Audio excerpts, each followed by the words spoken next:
சீதா பிராட்டியை ராவணன் கவர்ந்து கொண்டு சென்றதால் சீதையை மீட்பதற்காக ராவணனின் படைகளுடன் ராமபிரான் கடுமையாக யுத்தம் செய்து கொண்டிருக்கிறார். இந்த போரில் ராமபிரானுக்கு ஆதரவாக அவரது தம்பி லக்ஷ்மணனும் ராமபக்தன் அனுமனும் கடுமையாக யுத்தம் செய்து கொண்டிருக்கிறார்கள். இந்த சூழலில் ஒரு நாள் போர் முடிந்த பிறகு ராமபக்தன் அனுமார் களைப்பில் ஓய்வெடுத்துக் கொண்டிருக்கிறார். அப்போது அனுமனின் கனவில் நாரத முனிவர் தோன்றி, இன்று உனது மகனை நீ சந்திப்பாய் என்று சொல்லிவிட்டு மறைந்து விடுகிறார். தூக்கத்தில் இருந்து திடுக்கிட்டு விழித்த அனுமன் ஏதோ அசம்பாவிதம் நடந்துவிட்டது என்று நினைத்து மனம் கலங்கி போகிறார். ராம பக்தனான நாம் முழு பிரம்மச்சரியத்தை கடைபிடித்து வருகிறோம். அப்படி இருக்கும்போது நாரத முனிவர் இன்று உன் மகனை சந்திப்பாய் என்று கூறுகிறாரே, இது என்ன விந்தை என்று நினைத்து அனுமன் கலங்கி போகிறார். ஆனாலும் எல்லாம் இறைவன் வகுத்த விதி என்பதை புரிந்து கொண்ட அனுமன் மறுநாள் போருக்கு கம்பீரமாக புறப்பட்டு செல்கிறார். ஆனால் அன்றைய போரில் ராவணனின் தம்பியான மயில் ராவணன் மாய வித்தைகள் செய்து ராமரையும் லக்ஷ்மணனையும் தனது பாதாள உலகத்திற்கு கடத்தி கொண்டு போய்விடுகிறான்.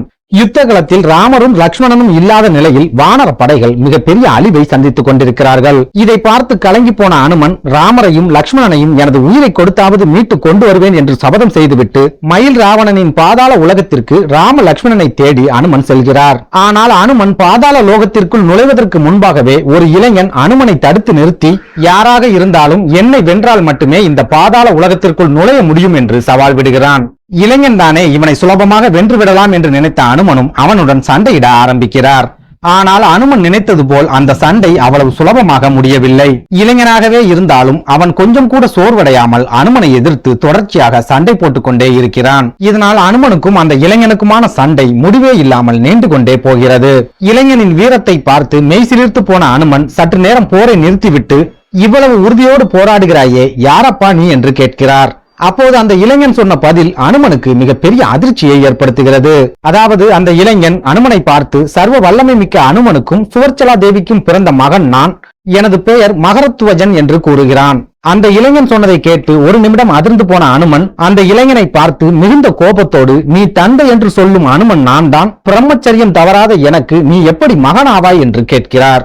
அப்போது அந்த இளைஞனின் தாய் சுவர்ச்சலா தேவி அந்த இடத்துக்கு வந்து விடுகிறார். உடனே அவர் அனுமனை வணங்கிவிட்டு, ராமபக்தரே, நீங்கள் பிரம்மச்சரியம் தவறாமல் வாழ்பவர் என்பது எந்த அளவுக்கு உண்மையோ அதே அளவுக்கு இவன்தான் உங்கள் மகன் என்பதும் உண்மை என்று கூறுகிறார். இதை கேட்டு குழம்பி போன அனுமன், பெண்ணே, நீ சொல்வது எனக்கு புரியவில்லை, ஆகையால் கொஞ்சம் விளக்கமாக சொல்லு என்று கூறுகிறார்.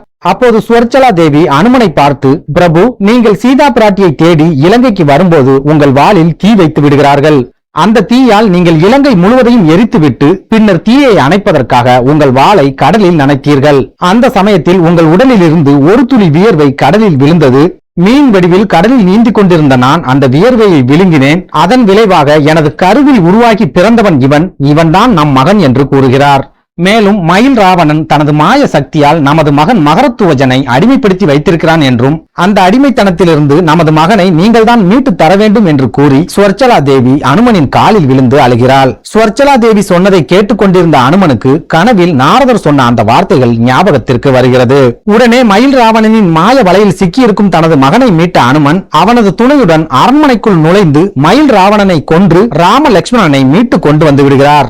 அதற்கு பிறகு ராமபிரானின் ஆசீர்வாதத்தோடு பாதாள உலகத்திற்கு தனது மகன் மகரத்துவஜனை மன்னராக முடிசூட்டி வைக்கிறார் அனுமன்.